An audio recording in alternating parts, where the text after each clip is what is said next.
Boa noite, sejam bem-vindos ao perfil 90 segundos de reflexão. Hoje estaremos dando continuidade, à leitura, a leitura diária, de Isaías. Estamos no livro de Isaías, capítulo 34.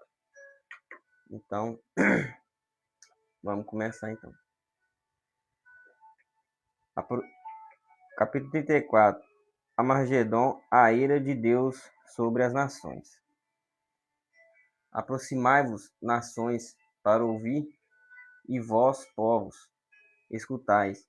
Ouça a terra e tudo quanto nela está, o mundo e tudo quanto produz.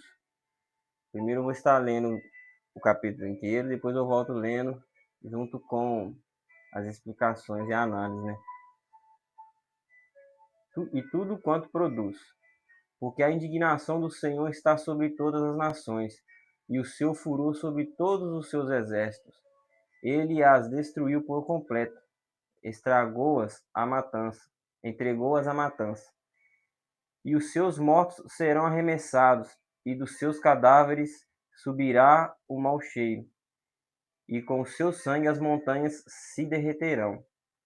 Em todo o exército dos céus e todo o exército dos céus se desintegrará, e se enrolarão os céus como um livro, e cairá todo o seu exército como cai a folha da videira, e como cai o figo da figueira. 5. Porque a minha espada se embriagou no céu, eis que sobre Idumeia descerá, e sobre o povo do meu anatema para exercer juízo.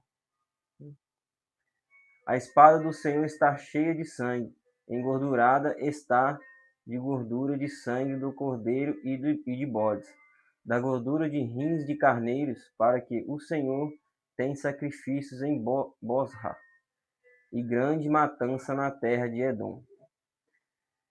E os bois selvagens descerão com eles, e os bezerros com os touros, e a sua terra se embriagará de sangue, e o seu pó se encherá de gordura. Porque é o dia da vingança do Senhor, ano de retribuição pela contenda de Sião. E os seus ribeiros se converterão em breu, e o seu pó em enxofre, e a sua terra em breu ardente.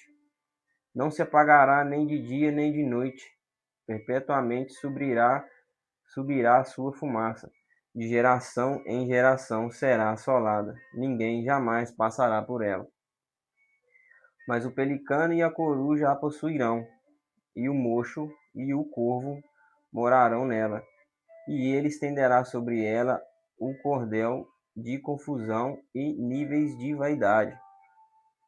Chamarão ao reino os seus nobres, mas nenhum haverá,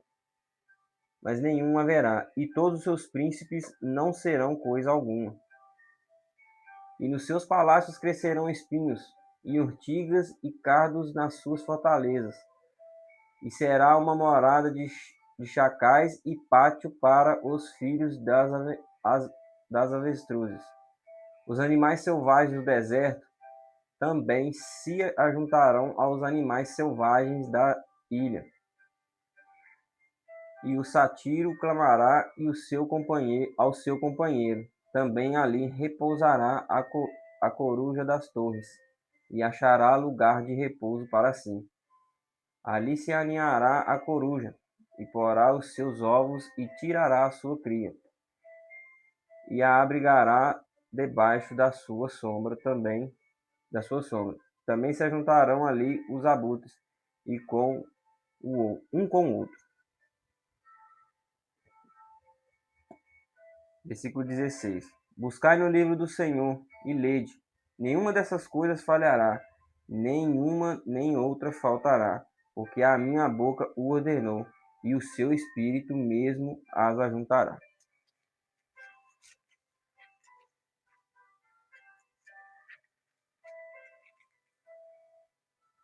Porque ele mesmo lançou as sortes por eles, a sua mão lhes repartiu com o cordel. Para sempre a terão por herdade, de geração em geração habitarão ali. Isso aí, pessoal, esse foi o capítulo todo lido, né? Agora eu vou voltar lendo as análises que contém aqui na Bíblia, né? Versículo 1. Aproximai-vos, nações, para ouvir, e vós, povos, escutai. Ouça a terra e tudo quanto está nela, o mundo e tudo quanto produz. Os capítulos 34 e 35 formam uma única profecia. O capítulo 34 diz respeito à grande tribulação, enquanto o capítulo 35 diz respeito à vinda do milênio. Nessa profecia, como em toda a Bíblia, a noite do juízo precede a manhã da bênção. O homem, em suas energias, deve ser julgado e quebrado antes do reino de Deus, antes que o reino de Deus possa ser reestabelecido. Versículo 2. Porque a indignação do Senhor está sobre todas as nações, e o seu furor sobre todos os seus exércitos. Ele as destruiu por completo, entregou-as à matança. Isso fala das nações e dos exércitos que se reunirão em Jerusalém para destruir essa cidade e aniquilar os judeus. O Senhor os enfrentará com o seu furor. Versículo 3. E os seus mortos serão arremessados, e dos seus cadáveres subirá o mau cheiro, e com o seu sangue as montanhas se derreterão. Quanto às declarações tais como, com o seu sangue, as montanhas se derreterão, alguns acusam Isaías de ter recorrido a hipérbole.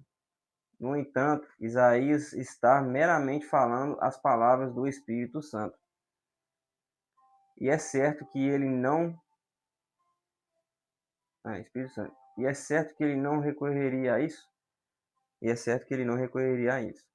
Na verdade, todo o exército do anticristo será destruído, com exceção de 1/6 dele, e isso acontecerá num único dia.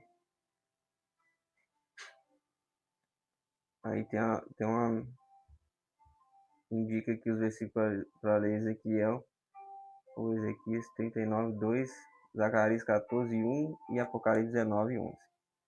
Versículo 4.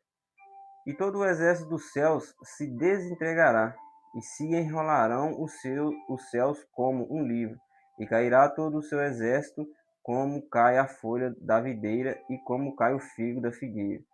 Isso fala da grande tribulação, que durará 7 anos. Durante esse tempo, o exército dos céus, que inclui as estrelas e os corpos planetários, serão grandemente afetados. A expressão se desintegrará parece implicar que os movimentos ordenados deles serão interrompidos, o que causará tremendos transtornos na terra. Apocalipse 8, 7, 12. Porque a minha espada se embriagou no céu, eis que sobre Idumeia descerá, e sobre o povo do meu anatema, para exercer juízo. Idumeia é o mesmo que Edom, e simboliza todos os que se opõem a Sião. Representa todas as nações. Edom e Adão são a mesma palavra. A espada se embriagou no céu. É a ira de Deus determinada no céu e que desce sobre o homem, culpado como o fogo caiu do céu sobre Sodoma. A declaração "o povo do meu anatema" significa literalmente o povo sobre o qual pus uma maldição. Os edomitas ser amaldiçoados é uma coisa, mas ser amaldiçoado por Deus é algo completamente diferente. Isso é uma palavra totalmente diferente, né? A espada do Senhor está cheia de sangue, versículo 6. Cheia de sangue. Engordurada está de gordura de sangue de cordeiros e de bodes, da gordura de rins de carneiros, porque o Senhor tem sacrifícios e Bosra e grande matança na terra de Edom. Os sacrifícios, os sacrifícios são mencionados porque eles são usados como um exemplo da futura matança. Isso será na grande tribulação e na batalha do Armagedon. Nesse tempo, o Senhor de fato fará uma grande cirurgia no planeta Terra. De outro modo, a terra seria destruída. Versículo 7. E os bois selvagens descerão com eles, e os bezerros com os touros, e a sua terra se embriagará de sangue, e o seu pó se encherá de gordura. Todo o poder do homem, como é simbolizado pelos animais fortes deste versículo, serão destruídos naquele dia. Versículo 8. Porque é o dia da vingança do Senhor, ano de retribuição pela contenda de Sião. A contenda de Sião está relacionada não apenas com a hostilidade das nações para com Israel, mas também a guerra dos séculos do homem contra Deus. Essa guerra tem assolado desde a queda de Adão e Eva no jardim do Éden. Tudo isso se acentuará durante a grande tribulação. Versículo 9.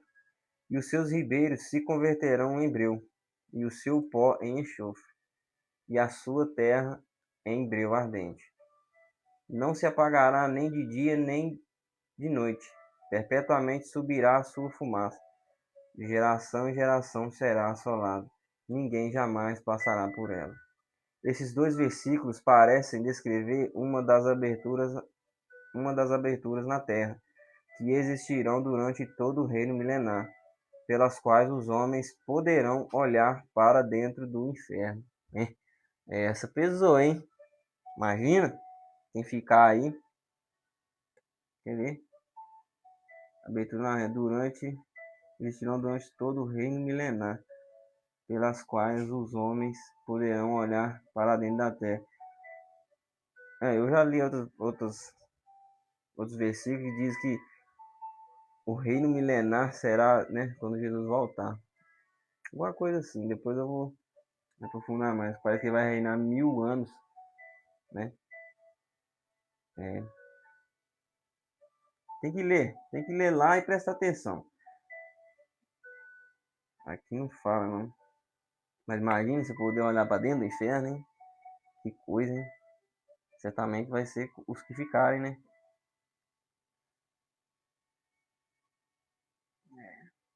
Não é fácil, não. Você tem que vigiar e buscar, né? Buscar a santificar, né? Buscar o reino dos céus, porque é brinquedo, não. Versículo 11. Mas o pelicano e a coruja a possuirão, e o mocho e o corvo morarão nela. E ele estenderá sobre ela o cordel de confusão e níveis de vaidade. Isso continua a descrever a abertura na terra, que muito bem poderia ser no local da Babilônia. Isaías 63, 24, 22, 24. Deixa eu ver. Isaías 66. Deixa eu ver aqui rapidinho. Aproveitar que a gente está, né? Porque um versículo puxa o outro e com a explicação, né? 66.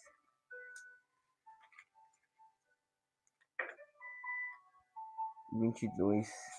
Vamos ver se é.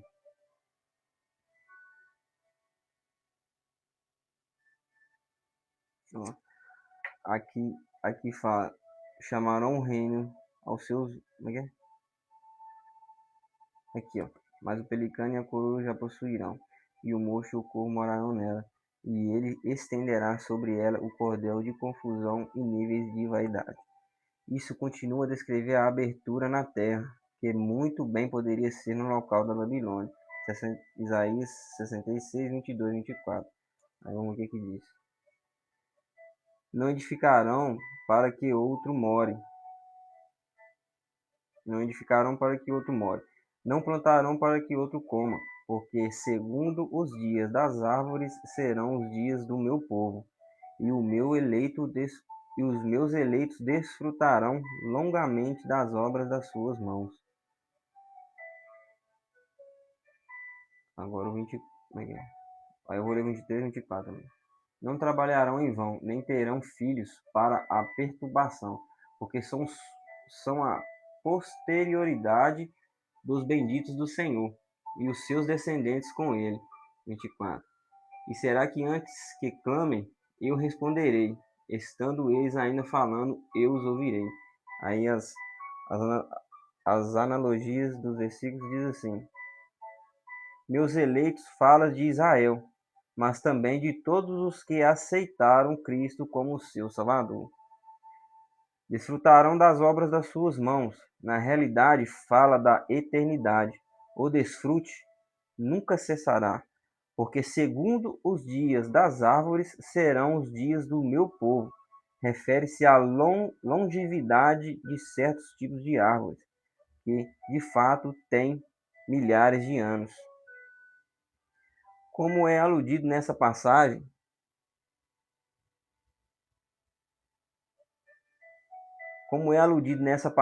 a morte continuará durante o reinado de mil.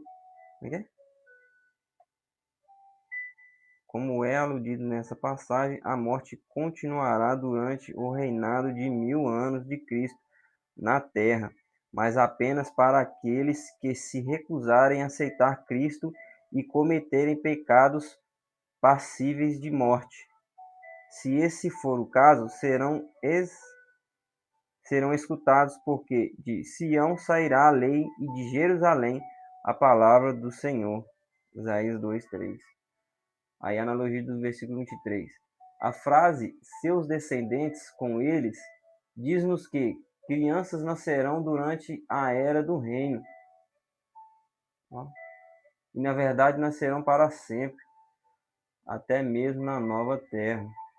Isso nos diz respeito aos santos glorificados, mas aos redimidos que não estão glorificados, o que significa que eles não tomarão parte na primeira ressurreição, mas serão guardados vivos para sempre por meio da árvore da vida. Rapaz.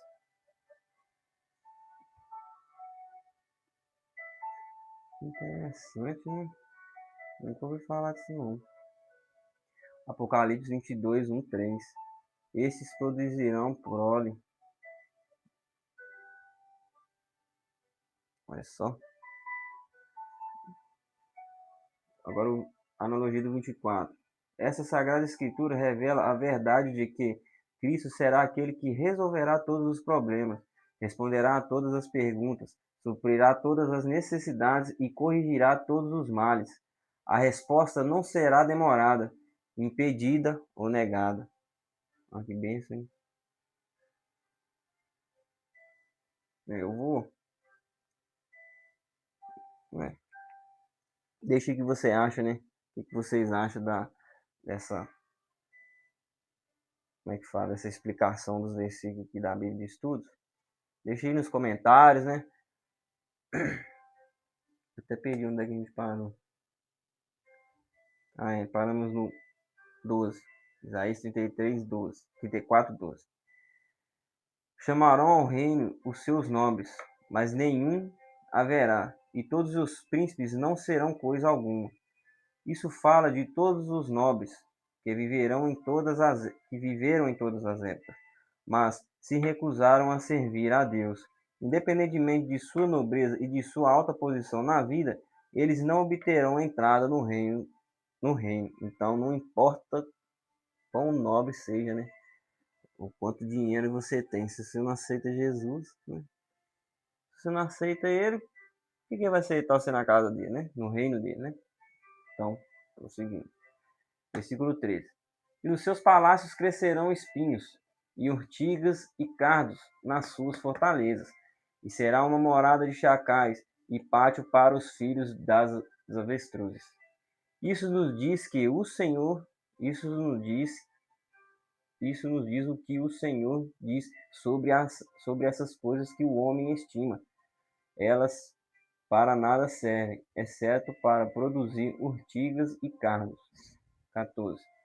Os animais selvagens do deserto também se ajuntarão aos animais selvagens da ilha, e o satírio clamará ao seu companheiro.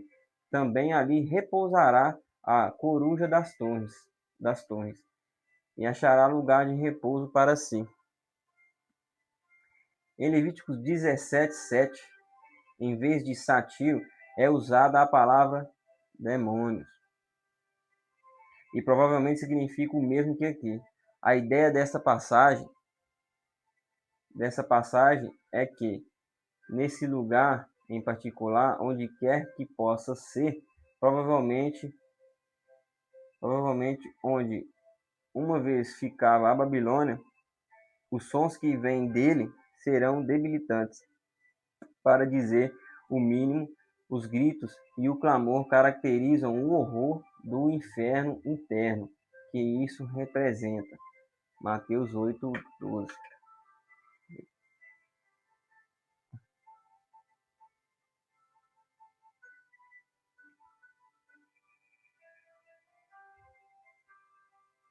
Nossa, peraí, gente, rapidinho.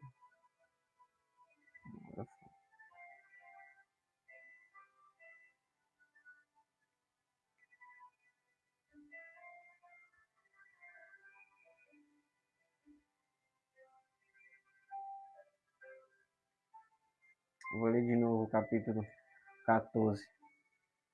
Os animais selvagens do deserto também se ajuntarão aos animais selvagens da ilha, e o satírio clamará ao seu companheiro. Também ali repousará a coruja das torres, e achará lugar de repouso para si. Em Levíticos 17:7, em vez de satírio, é usada a palavra demônios, e provavelmente significa o mesmo que aqui. A ideia dessa passagem é que, nesse lugar em particular, onde quer que possa ser, provavelmente onde uma vez ficava Babilônia, os sons que vêm dele serão debilitantes, para dizer o mínimo. Os gritos e o clamor caracterizam o horror do inferno interno que isso representa. Mateus 8:12. Versículo 15. Ali se aninhará a coruja, e porá os seus ovos, e tirará a sua cria, e a abrigará debaixo da sua sombra. Também se ajuntarão ali os abutres, um com o outro. Os tipos de animais e aves que são mencionados aqui são classificados como impuros. Olha só isso. Isso caracterizará esse lugar. Muitos talvez perguntem: por que teria o Senhor um lugar como esse, ou uma abertura para o inferno na terra? Possivelmente o propósito dessa abertura seja para fazer com que as futuras gerações abominem o pecado e suas consequências. Quando o homem natural pode, quando o homem natural pode realmente ver como é o inferno eterno, isso lhe servirá de grande advertência para que ande nos caminhos de Deus, não apenas os homens na nova terra, como também os anjos e todos os outros seres poderão olhar para esse lugar e ver o quanto é horrível o castigo do pecado. Apocalipse 14, 9 e 11 fala sobre. Por mais horripilante que esse pensamento possa ser, a visão pode ser o melhor método de Deus para fazer com que as gerações eternas observem as suas leis e obedeçam os seus mandamentos, enquanto evolui na nova terra no futuro eterno. Versículo 16. Buscai no livro do Senhor e lede, nenhuma dessas coisas falhará. nenhuma nem outra faltará. Porque a minha boca o ordenou, e o seu espírito mesmo as ajuntará. É como se o Espírito Santo sentisse a incredulidade dos homens, mas quanto às suas predições, e revelasse a todos que nenhuma dessas coisas faltará. A humanidade é ordenado, a humanidade é ordenado que busque no livro do Senhor.